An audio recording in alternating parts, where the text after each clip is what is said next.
Yaku minasan, welcome back again with Mr. Ken di sini. One Piece chapter 1035 akhirnya udah rilis kemarin malam di Manga Plus. Well, karena manganya udah rilis nih, monggo without continue long again, it's time to react new chapter, okay? Let's go! Judul chapter 1035 versi resminya adalah Zoro melawan King. Ya, chapter kali ini isinya bakalan mirip-mirip sama chapter 1034. Cuma bedanya sekarang fokus dari pertarungannya adalah Zoro melawan King. Lanjut di bagian cover judul, ada serial pendek sampul volume 25 yang mana isinya adalah gambar armada besar Gearma Double Six yang lagi melarikan diri dari Whole Cake Island. Kayaknya bakal seru nih cover story yang real ini. And now ke menu utamanya, di mana chapter kali ini dimulai dengan melanjutkan momen setelah tendangan beruntun yang dilakukan oleh Sanji ke Queen. Di momen itu kita bisa ngelihat kalau satu serangan baru Sanji ternyata udah cukup buat ngalahin Queen yang merupakan salah satu all-star dari Kaido. Ya, kalau Mr. K sendiri jujur agak sedikit kecewa dengan momen pertarungan antara Queen dan Sanji yang kurang heboh dan kesannya kayak pengen buru-buru diselesain. Padahal kita tahu abri kekuatan yang didapetin sama Sanji ini cukup banyak di arc Wano Kuni ini. Makanya rasanya kayak sayang banget kenapa pertarungan Sanji sama Queen gak dibuat super sengit. Malahan kalau dibuat cepet kayak gini kesannya malah si Queen ini jadi lemah banget. Padahal kita sendiri tahu Luffy aja dibuat kesulitan banget buat ngalahin Cracker dan Katakuri yang hitungannya adalah komandan manis Big Mom atau setara sama all-starnya Kaido lah. 11-12 kayaknya. Cuma entahlah apakah Oda Sensei udah nyiapin kejutan lainnya apa gimana. Karena kalau dari informasi terakhir juga katanya arc Wano tuh bakalan beres di akhir tahun depan. Jadi masih bisa sedikit berharap kalau bakalan ada kejutan lainnya yang emang udah disiapin oleh Oda Sensei.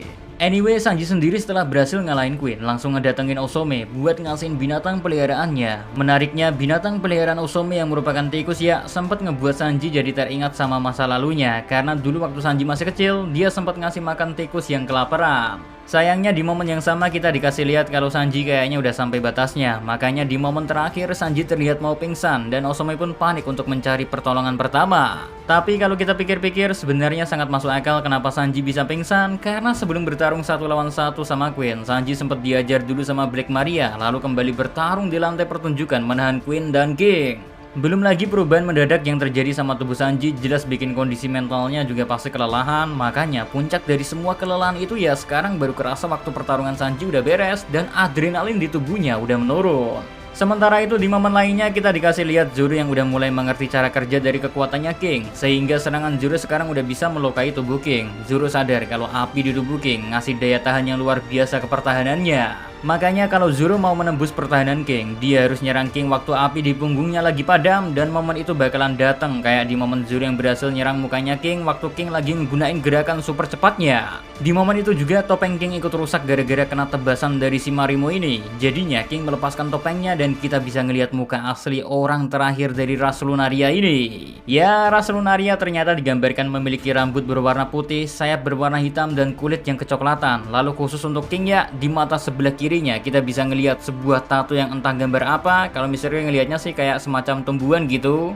Cuma nggak tahu juga ya karena masih belum ada konfirmasi itu adalah simbol atau gambar apaan. Well, yang menariknya sebenarnya adalah perkataan dari anak buah Kaido yang bilang kalau ngasih informasi tentang ciri-ciri fisik dari ras Lunaria ke pemerintahan dunia aja udah bakalan dapat hadiah sekitar 100 juta berry. Hal ini mungkin ada hubungannya sama pihak pemerintahan dunia yang nyoba buat musnahin seluruh ras Lunaria. Makanya informasi sekecil apapun bakalan sangat dihargai oleh mereka. Belum lagi kalau kita hubungin sama informasi kalau King itu pernah jadi objek penelitian di Panghazard yang mana secara gak langsung berarti pemerintahan dunia itu tahu kalau masih ada ras Lunaria yang berhasil selamat dan sayangnya mereka berhasil kabur dari tempat penelitian tersebut. Makanya informasi tentang ras Lunaria masih bakal dihargai oleh pemerintahan dunia. Menariknya karena arc Panghazard udah pernah dilihatin terlebih dahulu, makanya kemungkinan besar lab tempat bertemunya King dan Kaido untuk pertama kalinya kayaknya pernah dilewatin sama Luffy and the gang dulu waktu lagi menyusuri arc Panghazard. Di tempat penelitian atau lab itu juga King yang memiliki nama asli Albert dulunya dia menjadi bahan eksperimen di mana para ilmuwan menguji daya tahan tubuh dari ras Lunaria seperti yang dikatakan oleh Kaido pada flashback pertemuan mereka. Sementara itu kita sendiri udah tahu kenapa Kaido bisa ada di Pulau Panghazard dan eksperimen apa yang dilakukan oleh Dr. Vegapunk ke makhluk terkuat itu. Sehingga flashback kali ini ngejelasin juga gimana awal mula Kaido memulai kelompok bajak lautnya dan bagaimana dia ngedapetin para numbers yang berasal dari Panghazard. Sebenarnya ada satu hal lain yang menurutku cukup menarik, yaitu waktu King bertanya, apakah kau bisa mengubah dunia ini? Dan Kaido ngejawab kalau dia adalah satu-satunya orang yang bisa melakukannya. Mungkin hal ini kayak gak punya arti apa-apa karena emang begitu cara bicara dari Kaido. Tapi Mr. King ngerasa kalau hal ini mungkin ada hubungannya dengan pengetahuan Kaido tentang Joy Boy yang pernah dia katakan waktu ngebuat Luffy jatuh ke laut. Karena sampai sekarang kita masih gak tahu kapan pastinya Kaido mengetahui tentang informasi Joy Boy. Apakah awalnya Kaido mengira kalau dia adalah the next Joy Boy sehingga dia ngerasa yakin kalau cuma dialah satu-satunya yang bisa ngerubah dunia? Tapi entahlah, itu cuma pendapat ngawur Mr. King aja sih. Next, kita fokus lagi aja ke momen pertarungan dari Zoro melawan King, dimana di chapter kali ini kita dikasih beberapa teknik baru, kayak King yang ngegunain Imperial Fire Dragon, dimana dia nyelemutin pedangnya dengan api dan waktu ditembakin api tersebut ya akan berubah berbentuk naga. Terus kalau menurut Zoro, panas dari api tersebut udah mirip kayak magma, makanya Zoro lebih milih buat ngehindarin serangan itu. Tapi King yang juga bisa ngegunain pedang, gak cuma bergantung sama satu serangan doang, makanya setiap serangannya berhasil dihindari oleh Zoro, King bakalan nyerang lagi ngegunain pedang miliknya. Nah, yang menarik karena King bukan seorang pendekar pedang, makanya dia gak terlalu peduli dengan cara ngegunain pedangnya, sehingga kadang King make pedangnya sebagai umpan, kayak di momen dimana King ternyata bermaksud untuk mengambil pedang Zoro. Untung aja Zoro masih bisa menahan serangan pedang dari King dan menghindari pedangnya untuk direbut sama King, sehingga waktu King nyerang lagi tapi dia ngegunain gerakan super cepatnya, Zoro yang masih siap dengan ketiga pedangnya langsung bisa ngelukain King karena pada saat itu api di tubuh King lagi padam. Hal itu tentunya ngebuat posisi dari King jadi serba salah karena waktu King tahu kalau Zoro akhirnya mengerti cara kerja dari kemampuannya, King jadi gak leluasa buat ngegunain gerakan super cepatnya. Soalnya waktu dia ngegunain gerakan itu, api di tubuhnya akan padam dan Zoro pasti manfaatin momen tersebut buat menyerang King.